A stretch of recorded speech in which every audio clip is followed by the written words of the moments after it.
Boa noite a todos, que a graça, a paz e o amor de Deus esteja com você e também com a sua família. Abra comigo 1 Timóteo, capítulo 3, verso 15. 1 Timóteo 3,15.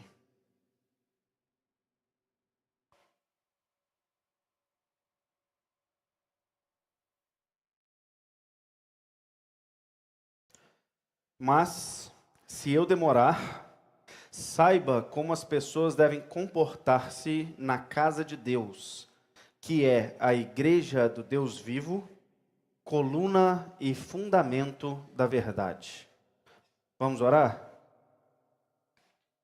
Pai querido, Deus amado, rendemos graças ao Senhor por estarmos aqui essa noite com a oportunidade de louvar, de engrandecer Teu nome que é santo, que é exaltado sobre todo nome, assim como o nome de Cristo Jesus, nosso Senhor, Salvador. Nome, ó Deus, que é bendito, que é santo, nome que merece ser exaltado e louvado pela sua obra consumada e conquistada ali na cruz. Louvamos, ó Deus, ao nosso Deus trino, amoroso, bondoso. Louvamos ao Espírito Santo do Senhor, aquele que habita em nós e conduz a igreja com tanto amor e zelo. Louvamos a Ti, ó Deus eterno, trino, santo e poderoso. E suplicamos agora uma ação do Senhor sobre nós. Precisamos ouvir a Sua palavra e precisamos ser instruídos pelo próprio Senhor. Não há capacidade na nossa razão para compreender todas as verdades da Escritura, ou mesmo para aceitá-las, sem que o Senhor nos ensine. Oramos para que o Espírito nos ensine nessa noite. Oramos para que o Espírito Santo confronte a cada um de nós, nos nossos erros, nos nossos pecados, nossas faltas e nas nossas falhas. Mas oramos especialmente para que o Espírito Santo nos leve até Cristo Jesus, nosso Senhor, o nosso Salvador. No nome de quem oramos, do nosso Senhor. Amém. Nós vivemos alguns tempos um pouco confusos em relação à igreja. Eu não sei se houve algum outro momento na história, talvez ali no período do Iluminismo, século XVIII, século XIX, talvez aquele período se pareie com o quanto a igreja está descredibilizada hoje. No passado a igreja era muito mais gloriosa, muito mais bem vista. Aquilo que a igreja pregava durante um bom tempo da história era a verdade do povo. À medida que a igreja foi crescendo, as nações foram se desenvolvendo e não retrocedendo. A igreja era bem vista, mesmo perseguida durante muito tempo. Ela nunca teve, talvez, uma repulsa tão grande igual tem nos dias de hoje. Hoje, você falar de igreja, você vai estar falando como um sinônimo de pessoas que são fanáticas, desesperadas. São pessoas que não encontram, parece, um sentido na vida, precisam de alguma coisa aqui que elas não veem, então vamos se reunir, cantar como num grito de desespero. É assim que as pessoas nos enxergam. Como pessoas que vivem um retrocesso, fundamentalistas, que poderiam estar progredindo a sociedade, mas estão atrapalhando o progresso da sociedade. A sociedade podia estar tão melhor se não tivesse esse povo. É assim que a igreja é enxergada hoje. A igreja é o lugar dos pastores, a raça mais mal vista e maldita do mundo, pelo visto. Os pastores que só querem ganhar a mente e o coração das pessoas para ver se pega um pouco do dízimo e enriquece.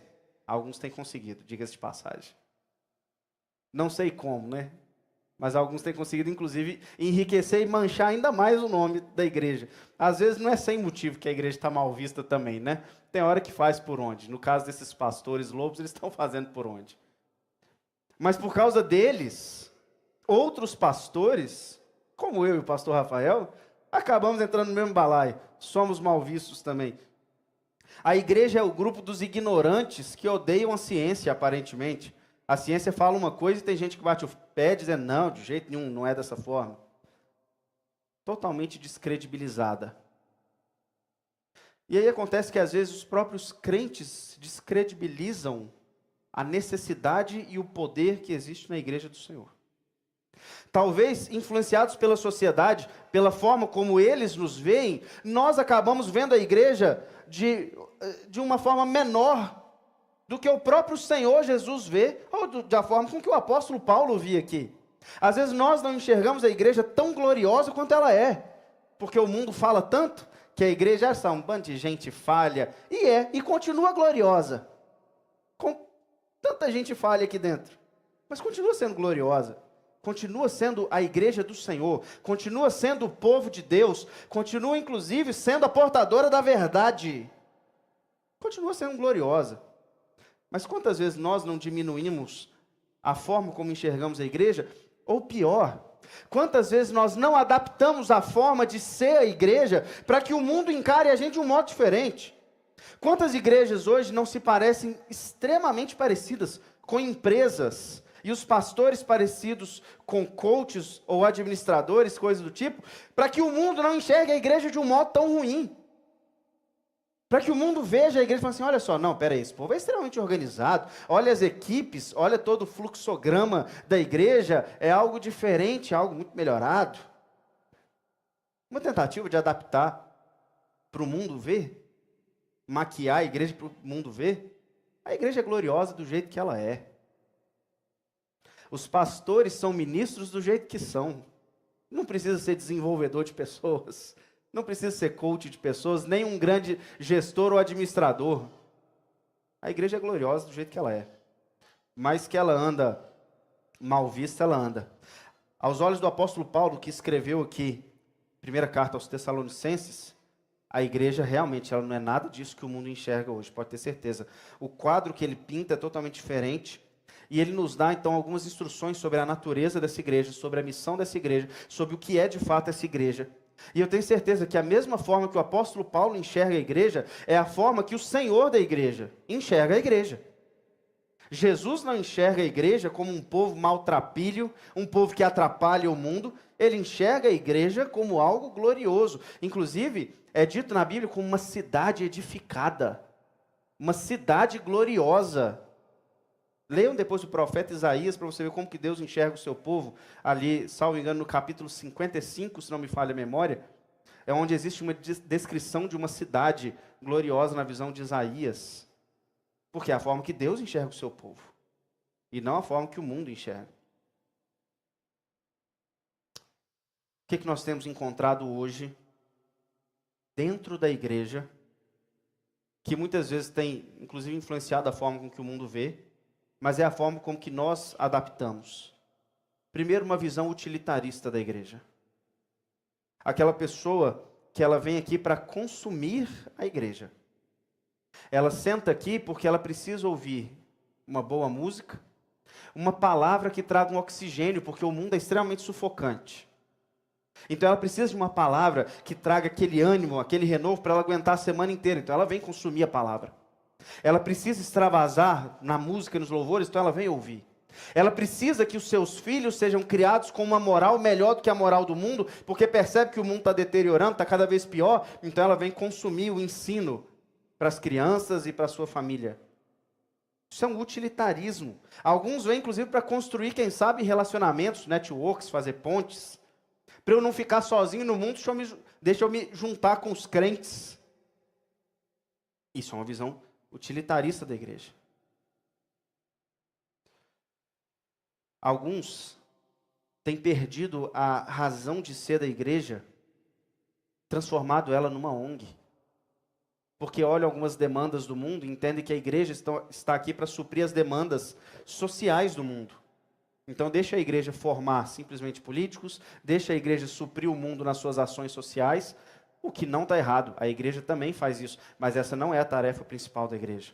E nem é por meio disso que a gente transforma o mundo. Mas algumas igrejas fazem isso a despeito do evangelho. Ou seja, isso se torna a coisa mais importante da igreja. Fazer dela uma ONG. Olha, minha igreja é extremamente relevante no mundo, tem 500 ações sociais. Eu te pergunto, só quantas pessoas convertidas tem? Porque 500 ações sociais, se você não batizou uma pessoa porque ela conheceu Cristo Jesus, eu preferia não ter nenhuma e ter batizado uma pessoa. Porque a igreja não é uma ONG. Olha só, nossa igreja está com todos os líderes das grandes empresas, fazem parte da nossa igreja. Ok, esses líderes são crentes, estão espalhando o evangelho dentro das empresas onde eles lideram. Se não, eu prefiro que o chão de fábrica inteiro seja crente. E louve o Senhor e faça culto dentro da fábrica, do que ter um líder da empresa que não seja crente ou que seja um falso crente. Eu quero que você olhe comigo esse pequeno versículo do apóstolo Paulo, em que ele fala algumas coisas sobre a igreja, para a gente relembrar que a igreja não é nada disso, inclusive que ela é gloriosa, e eu quero te lembrar onde que você está inserido. E se você não está inserido, eu quero te lembrar qual é o convite para onde você pode vir, se você entender o que é a igreja de Jesus.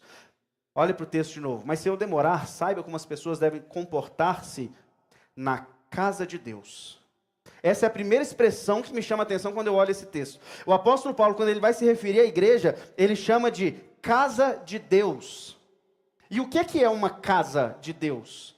Sabe que o apóstolo Paulo está olhando para uma estrutura igual a esse galpão, ou igual aos templos que nós temos, dizendo, olha só, essas são as casas de Deus?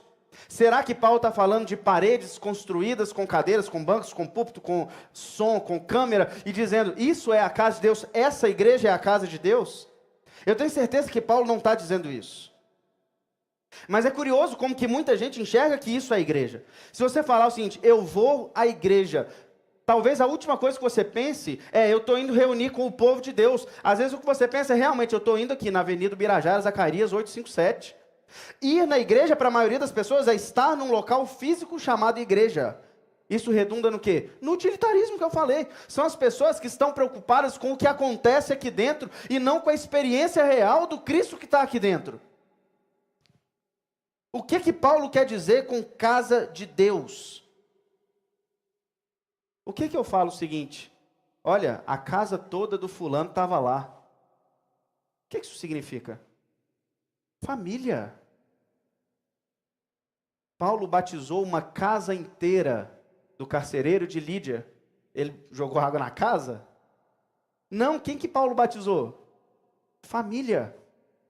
Josué capítulo 24, verso 15, quando ele fala uma das frases mais memoráveis na Bíblia, eu e a minha casa serviremos a Deus. Na NVI, Nova Versão Internacional, que é a versão que a gente usa, eles já traduziram para a gente entender. Está escrito, eu e a minha família serviremos ao Senhor. Essa é a ideia de casa.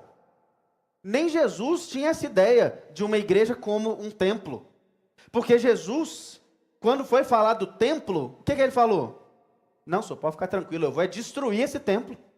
Ele vai acabar. E no ano 70 ele foi destruído. Mas aí fala, 3 dias depois o templo vai ser reconstruído. Quem que era o verdadeiro templo?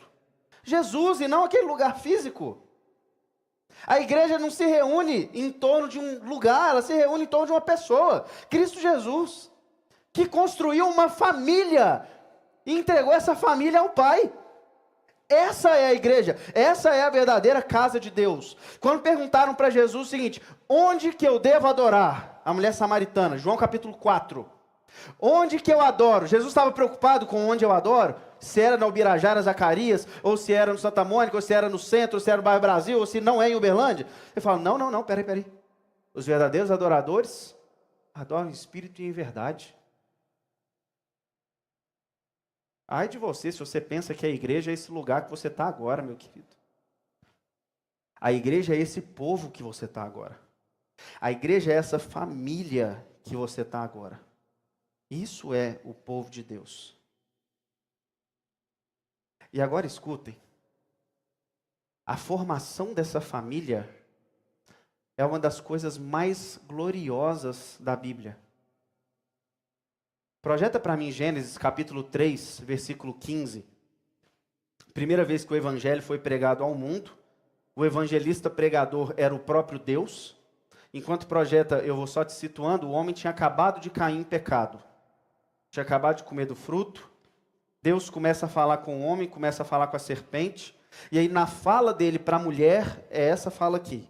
Porém, inimizade entre você e a mulher, entre a sua descendente e o seu descendente. Perdão, a fala é para a serpente, né? Este ferirá a cabeça e você lhe ferirá o calcanhar. A partir de Gênesis capítulo 3, Deus está dizendo o seguinte: duas famílias existirão no mundo, duas linhagens. Uma linhagem da serpente e uma linhagem da mulher. Só que a linhagem da mulher é a linhagem do próprio Deus, da família de Deus. Por que eu sei disso? Porque a primeira frase de Deus é: eu vou colocar inimizade entre essa família e o diabo. Quem fez uma família foi o próprio Deus. Quem construiu essa igreja foi o próprio Deus. Quem fez uma família que odeia o mundo, a carne e o diabo, colocou essa inimizade no coração do homem, foi Deus. Se hoje você faz parte dessa família, se você pode olhar para o pecado e dizer: eu sou um pecador miserável, eu odeio esse pecado, eu quero fugir do pecado, foi porque Deus colocou isso no seu coração. Se você pode dizer que você tem uma família da fé, porque Deus colocou no seu coração. Se você pode, inclusive, identificar as armadilhas do diabo e fugir dela, porque Deus colocou isso no seu coração. Eu vou colocar inimizade. Vejam bem, Deus precisava disso? Deus precisava de uma família? Claro que não. Claro que não. Se o nosso Deus é um Deus trino, como acreditamos que é, ele já é completo em si mesmo, já tem as 3 pessoas da Trindade, Deus não sentia falta de ninguém, muito menos de companhia. Ele não precisava de alguém. Quando ele fala: eu vou colocar inimizade entre uma família que eu vou criar, santa, e a família do mundo, que vai seguir o curso do diabo, o curso do mundo, o curso do pecado, ele está fazendo isso exatamente porque ele quer, porque ele não precisa. Vocês não conseguem perceber o quão glorioso é o que está acontecendo aqui agora? Um povo que está aqui porque Deus quis, porque poderia estar todo mundo espalhado pelo mundo. Poderia todo mundo aqui hoje ser parte da semente do diabo. E vocês não são, porque o próprio Deus quis. Como que você faz isso e depois não canta os louvores e ergue uma voz de louvor ao Deus que te colocou aqui dentro? Porque você podia estar lá fora. Porém, inimizade entre você e essa semente maldita do diabo. O próprio Deus fez isso. E ele não precisava de ter feito isso por você, mas fez. Como que uma igreja consegue suprimir o louvor? É porque não sabe o que Deus fez. É porque esquece o quão gloriosa é essa família da fé, feita com a mão de Deus. Vou colocar inimizade entre você e o diabo, entre você e o mundo, entre você e a carne. Podia ter nos abandonado e não fez. Como que não tem um louvor nos lábios? Só não tem louvor nos lábios quem não sabe o que Deus está fazendo no mundo. Construindo uma família para si mesmo. Escutem o que o apóstolo Paulo fala sobre essa família. Romanos capítulo 8, nos versos 14 a 17, Paulo diz assim: porque todos os que são guiados pelo Espírito de Deus são filhos de Deus. Pois vocês não receberam um espírito que os escravize para novamente temer, mas receberam um espírito que os adota como filhos, por meio do qual clamamos: Abba, Pai.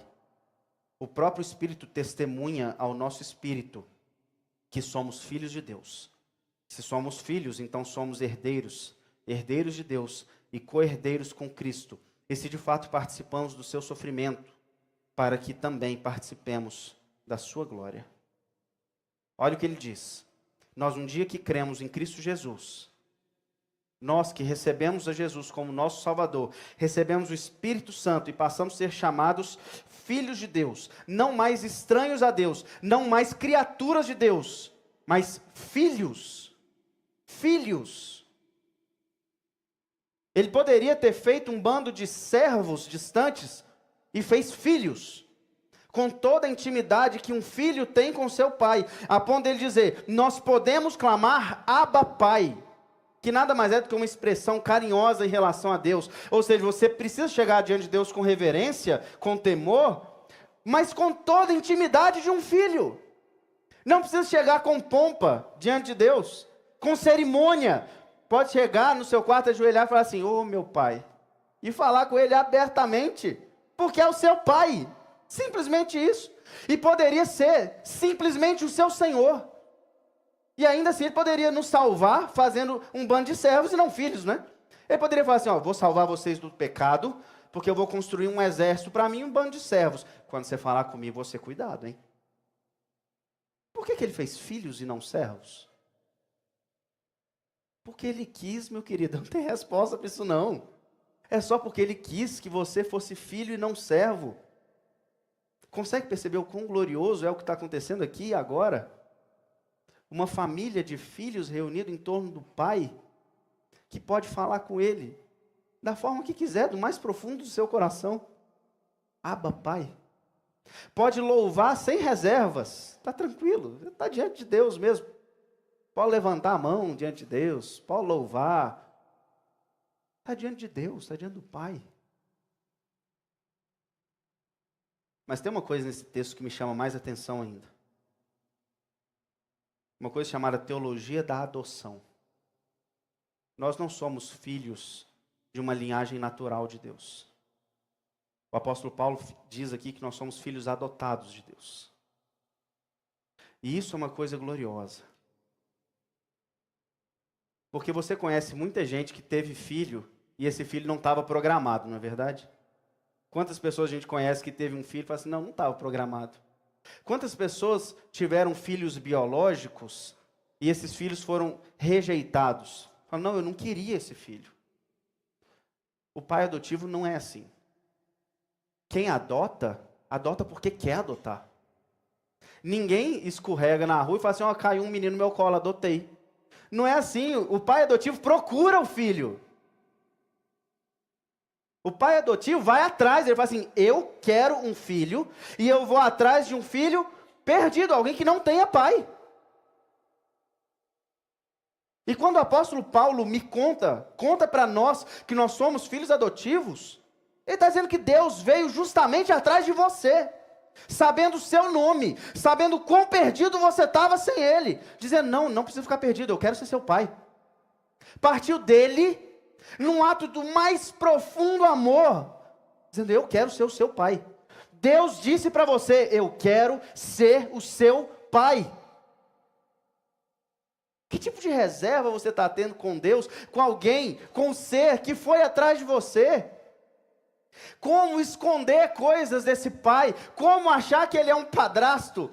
No sentido ruim da palavra, obviamente, como as pessoas pensam. Como achar que ele é um pai ruim? Como achar que ele é um pai perseguidor? Como ter uma imagem negativa do Deus, Senhor do Universo, que foi atrás de você, que nasceu em Uberlândia? O Senhor do Universo resolveu ser pai de gente que nasceu em Monte Carmelo. É assim que é o Senhor. Vou um pouco mais longe. Araguari. Deus quis ser pai de gente em Araguari. Porque Deus, Ele veio atrás de nós com mais profundo amor. Ele disse, eu quero ser seu pai. Como que não corresponde a um amor tão profundo? E olha que coisa gloriosa. O filho adotivo passa a ser filho. E filho de verdade. A ponto de Paulo dizer, pois vocês são herdeiros de tudo. Tudo. Co-herdeiros com Cristo. Quem sabe Deus não poderia ter adotado ainda e falar o seguinte, olha, filhos adotados, mas vocês vão dormir lá naquele quartinho do canto. Filho adotado, mas vai ser criado assim, ó, criado adotado de um lado e meu povo do outro. É assim? Não. Ele veio atrás de nós para ser filhos e disse, esquece qualquer barreira. Você é filho, herdeiro de todas as promessas. Essa é a casa de Deus, que o apóstolo Paulo fala aqui. Essa é a família de Deus. Um povo perdido, amado, adotado, rebelde, e que Deus colocou inimizade para poder ser amado, porque a gente mesmo não queria.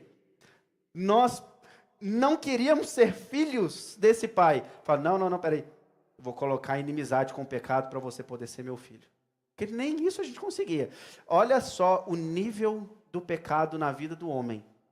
Rejeitar um amor de um pai que veio em busca. Só uma ação gloriosa do Espírito Santo fez vocês sentarem aqui hoje e louvarem ao nosso Senhor e ao nosso Deus e Pai, meu querido. Eu quero saber só como é que você tem coragem de não corresponder a esse amor. Como que você tem coragem de criar barreiras e reservas com esse Pai?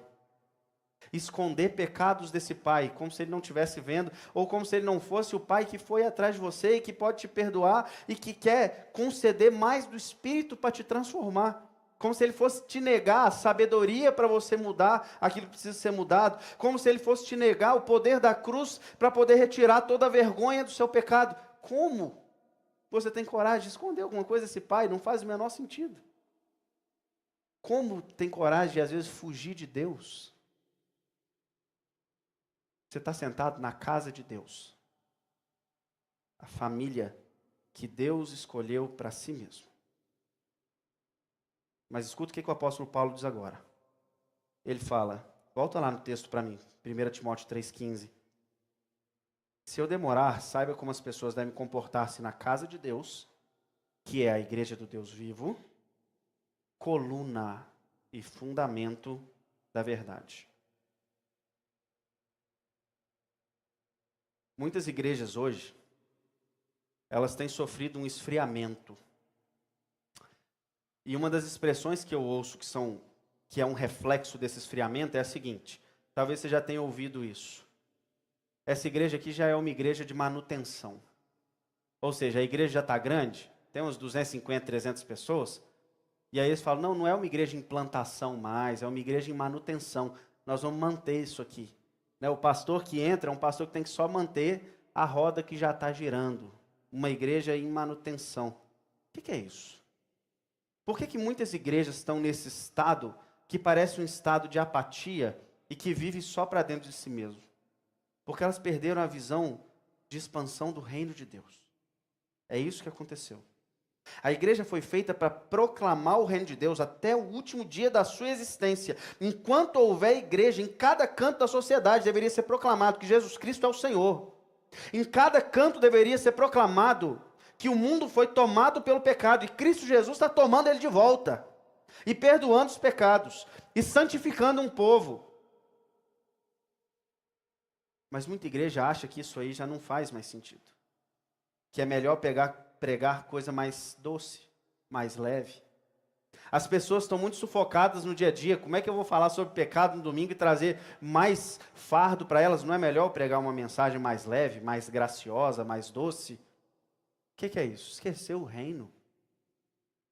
Essas igrejas, elas vivem para dentro de si mesmas. Pode perceber que todo ano é a mesma coisa. A ideia da igreja gira em torno de onde vai ser o acampamento de jovens do carnaval, onde vai ser o jantar dos namorados em junho, onde que as mulheres vão se reunir ao longo do ano, onde vai acontecer isso e aquilo, e todas as suas programações internas, porque é simplesmente a máquina girando. E como que eu vou manter essas pessoas? E aí qual que é o sinal de que aquela igreja está viva? Vocês estão engajados com esses eventos que eles criaram. Quanto mais evento e quanto mais gente no evento, mais a minha igreja, olha só como é que ela está pulsando. Pulsando de quanta gente convertendo. Não, isso aí é secundário. Esqueceram do reino de Deus. E aí o culto fica frio. O que é o culto frio? Onde você não tem um encontro com Jesus, porque não é confrontado com o pecado e confortado com a graça. Isso é um culto frio para mim. Não tem nada a ver com gritaria. Tem a ver com uma igreja que está louvando ao Senhor porque entende a obra da cruz e está sendo confrontada e confortada com a mesma obra da cruz. Isso é um culto aquecido. Isso é um culto verdadeiro. Quando Paulo fala que a igreja é coluna e fundamento da verdade, ele está jogando por terra qualquer ideia de mecanicidade religiosa. Qualquer ideia de uma igreja de manutenção que não precisa se preocupar com a expansão do reino. Ele está dizendo, isso aí não existe. A primeira imagem que ele usa é a imagem de uma coluna. Isso é muito significativo. Porque Timóteo estava em Éfeso quando recebeu essa carta. E em Éfeso tinha um templo da deusa Diana. O templo que era famoso pelas suas colunas. 127 colunas de 18 metros de comprimento. 18 metros de altura. Elas eram banhadas com ouro, com pedras preciosas, adornadas. Eram colunas que você vinha de longe. São 18 metros de altura de uma coluna. 127 colunas. Você via de onde você estivesse. Era glorioso. Era algo assim, assustadoramente glorioso. E aí Paulo diz, a verdadeira coluna não são essas. A verdadeira coluna é a igreja de Jesus. O que a coluna do templo de Diana fazia? Anunciava a grandiosidade daquele templo. Era um anúncio notório do quão glorioso era aquilo que eles haviam construído. E quando Paulo diz, a igreja é coluna da verdade, o que ele está dizendo? A igreja precisa ser visivelmente o anúncio da verdade. Projeta para mim Mateus capítulo 5, versos 14 a 16. Quando o próprio Jesus disse isso com quem Paulo aprendeu. Vocês são a luz do mundo. Não se pode esconder uma cidade construída sobre um monte. O que ele está dizendo sobre a igreja? A igreja é uma cidade iluminada, imensa em cima do monte, que não é para ser escondida. É para ser visível mesmo. É para o mundo ver na igreja o quão gloriosa é a obra de Cristo Jesus. A igreja não pode ser apagadinha. A igreja tem que brilhar a glória de Jesus. E aí continua dizendo, e também ninguém acende uma candeia e coloca debaixo de uma vasilha. Pelo contrário, coloca no lugar apropriado, assim ilumina todos os que estão na casa. Assim brilhe a luz de vocês diante dos homens, para que vejam as suas obras e glorifiquem ao Pai de vocês que estão no céu. Vocês não são família da fé? Não foi isso que eu disse? Não foram comprados pelo sangue de Jesus? Não foi Deus, o Pai, que foi atrás de você? Como que as pessoas não sabem disso? Como que alguém que vive com você todo dia na sua casa, todo dia no seu trabalho, não sabe que você foi adotado por Deus? Por que você está escondendo essa verdade tão gloriosa embaixo aqui de uma vasilha? Você tem uma luz brilhante que é a sua própria vida, de dizer para o mundo, eu fui adotado pelo Deus Pai. As pessoas tinham que olhar isso e falar o seguinte, meu Deus, olha só como ele responde com um amor tão glorioso ao amor do Pai. E você consegue esconder uma verdade tão gloriosa. Você que entendeu o que é pecado, entendeu o quão profundo é o pecado e os seus efeitos, você que entendeu que o pecado leva à morte e você era condenado ao inferno, você que entendeu que foi comprado, remido e lavado pelo sangue da cruz, e por isso faz parte da família da fé, você consegue fazer com que ninguém saiba disso ao seu redor. Como é que pode? Eu me pergunto, se às vezes você realmente sabe o quão glorioso é o que aconteceu com você. Porque era para ser uma coluna. Era para ser brilhante, radiante. Era para as pessoas olharem e glorificarem o nosso Deus e Pai por meio da sua vida.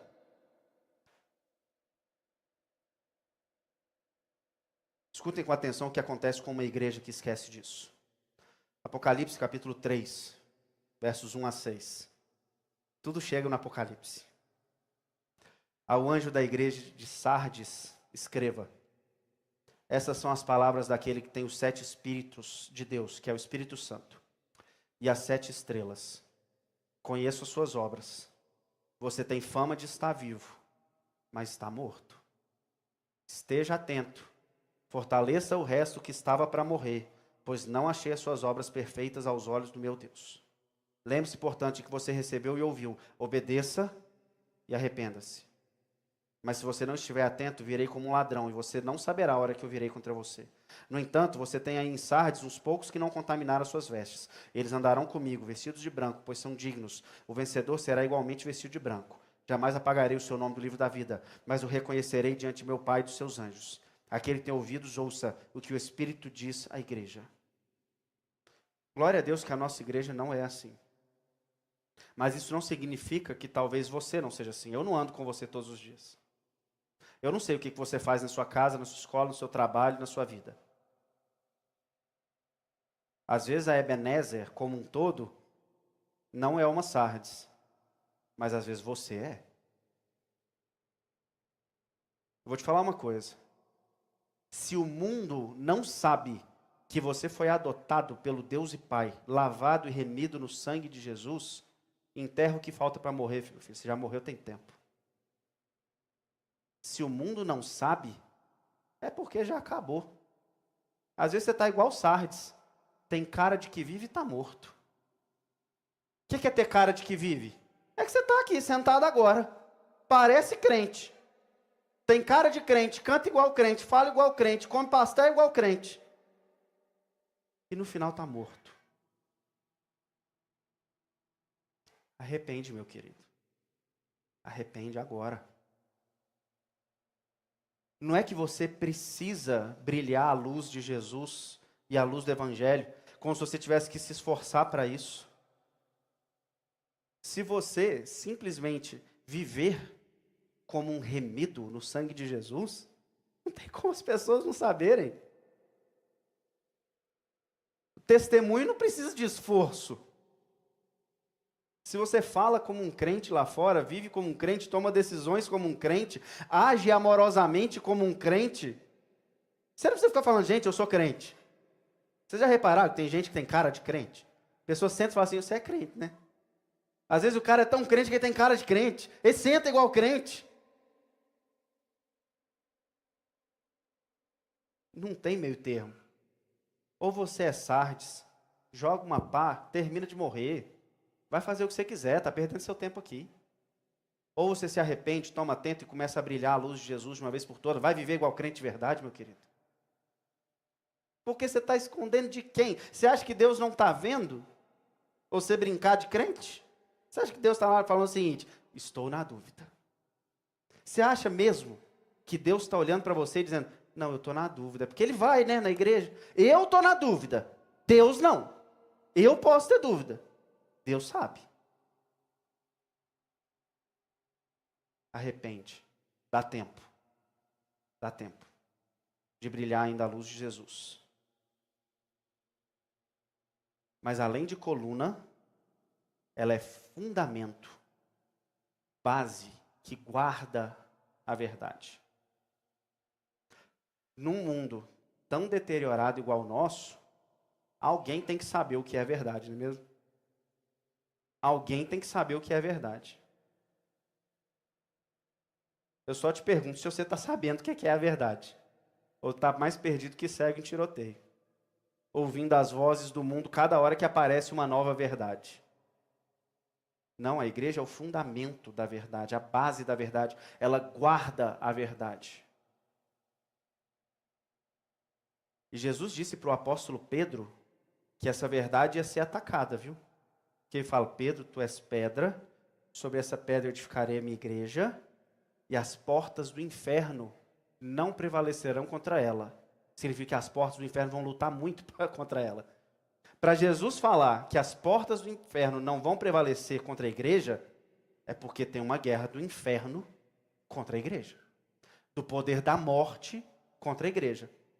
Na morte tem a mentira e na igreja tem a verdade. Quantas vezes você não viu na sua vida a mentira tentando entrar no meio da igreja?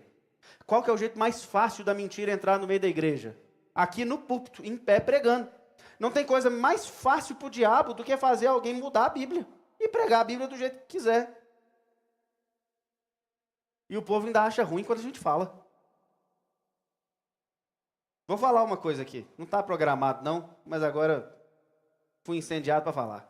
Vocês viram o evento que teve agora, um tal de Dunamis? Não quero falar sobre coisas que eu não sei.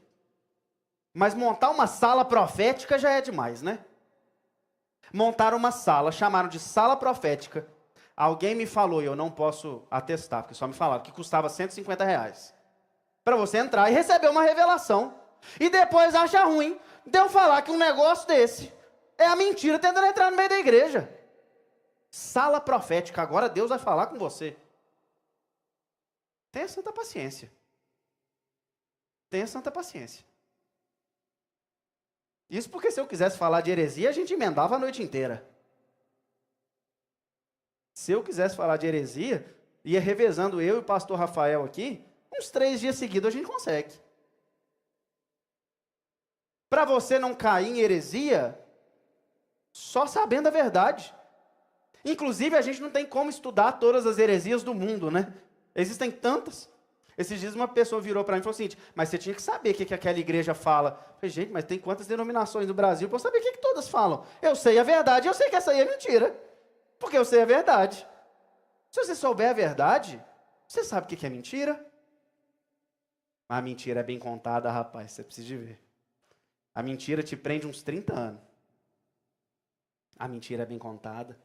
A mentira é doce de um tanto.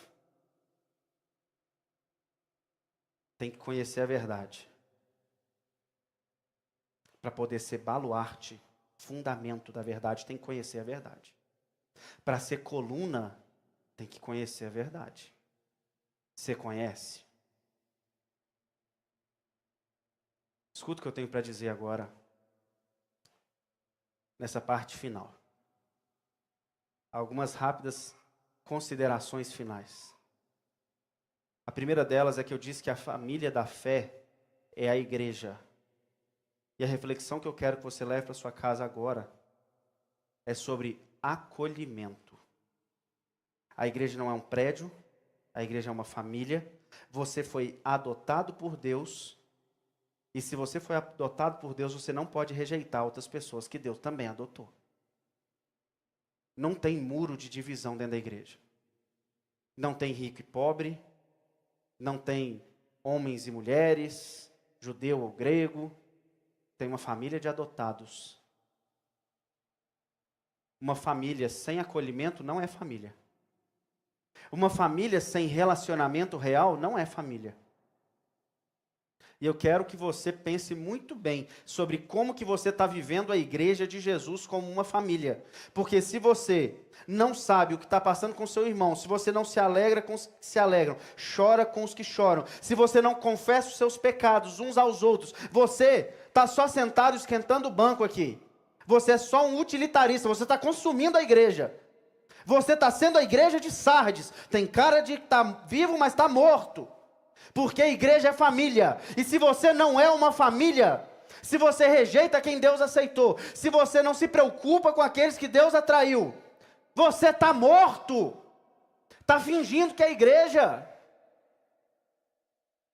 Ai de você se rejeitar alguém que Jesus aceitou, hein? Que o Pai fez seu filho. E ai de você se achar que pode resolver todos os problemas do mundo e que não precisa do irmão que está do seu lado. E ai de você de achar que o irmão do seu lado não precisa de você e você só nega a ajuda quando precisa.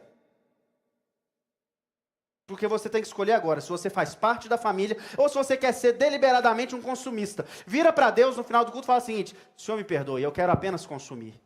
Se você tiver coragem de fazer isso, você pode voltar domingo que vem e consumir. Se não, meu amigo vai fazer outra coisa.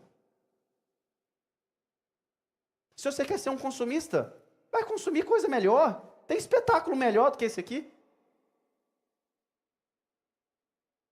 Ou você toma atento e vira família da fé, coluna e fundamento da verdade, ou vai fazer outra coisa, meu irmão. Tem coisa melhor para você fazer aí. Acolhimento. Nós somos uma família. Sem família, não tem igreja. Segunda coisa. Essa família faz as mesmas obras de Jesus. E quem disse isso foi ele. João capítulo 14, no verso 12, Jesus diz assim: digo-lhes a verdade, aquele que crê em mim fará também as obras que tenho realizado, fará coisas ainda maiores do que estas, porque eu estou indo para o Pai. O que Jesus fez? Você pode entender o ministério de Jesus como curas, como expulsão de demônios, como andando sobre as águas, e você achar, Jesus está me fazendo isso, fazer isso. Isso aí não seria condizente com a história. Porque ninguém mais andou em cima da água. O que Jesus operou de verdade foi libertação. A família da fé é uma família de gente liberta, que atua para que mais pessoas sejam libertas. O poder de Jesus é o poder de liberdade da escravidão do pecado. E se a igreja não está fazendo isso, ela é um clube social, igual Sardes, e brincando de ser igreja. Jesus fala, vocês iam fazer coisas maiores, Porque Jesus pregou só naquela região. A igreja, em nome de Jesus, já prega no mundo inteiro. Se estiver pregando a liberdade que há em Cristo Jesus. O poder que tem na cruz de libertar alguém da escravidão do pecado. Senão é só brincadeira de criança. Eu te pergunto se você está fazendo as coisas que Jesus fez. Se Ele quiser fazer por meio de você com coisas miraculosas, glória a Deus. Se Deus quiser que você ore por alguém, alguém seja curado, louvado seja o nome do Senhor. Mas eu quero saber se você está pregando a liberdade do Evangelho de Cristo Jesus. Porque senão você não é coluna e nem fundamento da verdade. Está brincando ainda de ser parte da igreja de Jesus. E para fechar, não esquece que você tem que fortalecer essa base. Aprendi uma coisa com o Senhor meu Pai. Muita oração, muito poder. Pouca oração, pouco poder. Nenhuma oração, nenhum poder. Tinha esquecido essa frase. Muita oração, muito poder. Pouca oração, pouco poder. Como é que você quer ser coluna e baluarte da verdade se você não gasta 5 minutos orando, querido? Mas Jesus não tem feito nada por meio da minha vida. Nem vai fazer com essa mixaria que você apresenta diante dele de vida. Nem vai fazer desse jeito aí. Muita oração, muito poder. Não é poder para fazer coisa miraculosa, não. É poder para autoridade de libertar com a palavra de Cristo Jesus. A autoridade dele, não sua. Poder dele, não seu. E tem que conhecer a verdade. Tem que ler a palavra de Deus. Para conhecer a verdade. Para que você primeiro seja liberto. Porque conhecereis a verdade. E a verdade vos libertará. E por meio dessa verdade tem muita gente que pode ser liberta também. Para que você seja então coluna e baluarte da verdade de verdade. Vamos cantar um louvor?